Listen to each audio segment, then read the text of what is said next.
Olá, eu sou Andréa Silveira.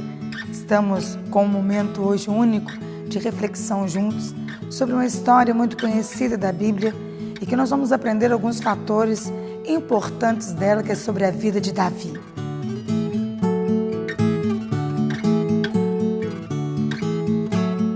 Quero compartilhar com você algumas observações que me despertou sobre a história de Davi. Todos nós sabemos que ele era um homem segundo o coração de Deus, um homem escolhido entre o menor da sua casa para um grande projeto que Deus havia colocado para ele. Nem ele mesmo sabia a importância de matar o leão e o urso.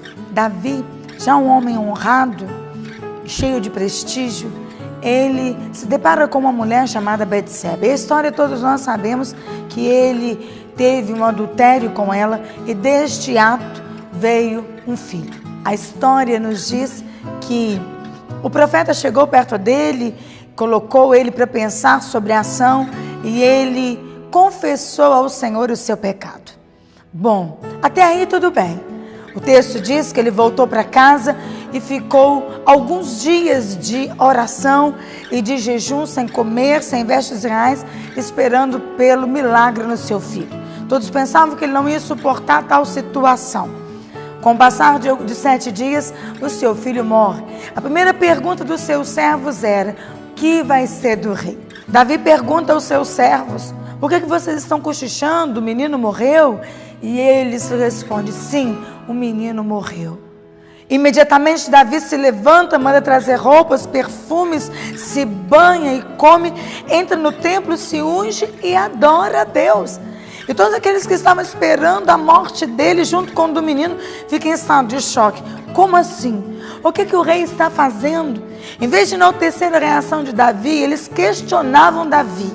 Davi responde para ele: o que vocês estavam esperando? Que eu fosse ficar chorando a vida inteira? Será que se eu fosse até o menino viria até a mim? Não sou homem de ficar chorando leite derramado. É verdade que eu pequei. É verdade que eu não deveria ter feito o que eu fiz. Mas é verdade também que eu me banhei. Limpeza. Que eu me ungi. Quebrei o jugo. Que eu entrei no templo. Reconheci quem é Deus. E o adorei. Há uma grande lição para nós da postura de Davi e também da postura dos seus servos, que engloba aqueles que estão em volta dele. E sobre isso nós vamos fechar o nosso vídeo de hoje refletindo o que causou espanto em Davi e como Davi se apresentou aprovado nessa situação. As pessoas tinham uma sentença sobre Davi. Seus servos, seus familiares, seus vizinhos, eu imagino que todo aquele palácio comentava a postura de Davi. Como que pode um homem não chorar o luto do filho? Como que pode ele não se arrepender? Porque as pessoas estão esperando uma postura de derrota. Enquanto há alguns que entendem a sua verdade e se posicionam contra. Queridos, olha o que diz a palavra do Senhor, e eu quero crer que Davi tinha ido constituído dentro dele. Observe comigo. Jeremias capítulo 29, versículo 11, diz assim: diante de um conflito que Davi estava, o que as pessoas pensavam a respeito dele, ele eleva o seu pensamento ao Senhor com uma base vinda do Senhor, dizendo para ele assim: porque eu conheço os planos que tenho ao teu respeito, diz o Senhor. Olha aqui: planos de fazê-lo prosperar e não de lhe causar dano, planos de dar-lhe esperança e um futuro. Como ficar chorando por um filho que não tinha o que fazer?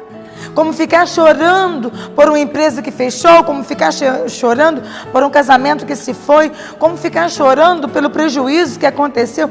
Como ficar preso àquilo que as pessoas trazem de luto para nós? Sim, dentro de mim uma voz gritante dizendo: eu te conheço. Eu sei quais os pensamentos eu tenho ao teu respeito. Pensamento de paz e não de guerra. Eu que tenho plano de fazê-lo prosperar e não de lhe causar dano. Sabe o que está te impedindo de prosseguir? É as vozes externas. Sabe o que está te impedindo de prosseguir? É você não fazer de conta que não está vendo que o menino morreu. O menino morreu. Está na hora de levantar a cabeça, encarar a realidade e ir para o novo. Está na hora de dizer: o que diz a meu respeito não vai prevalecer. O que eu penso no meu passado não vai prevalecer. Eu tenho culpa em relação àquilo que eu fiz, mas maior é o que está comigo. E os planos dele é muito mais alto do que o meu.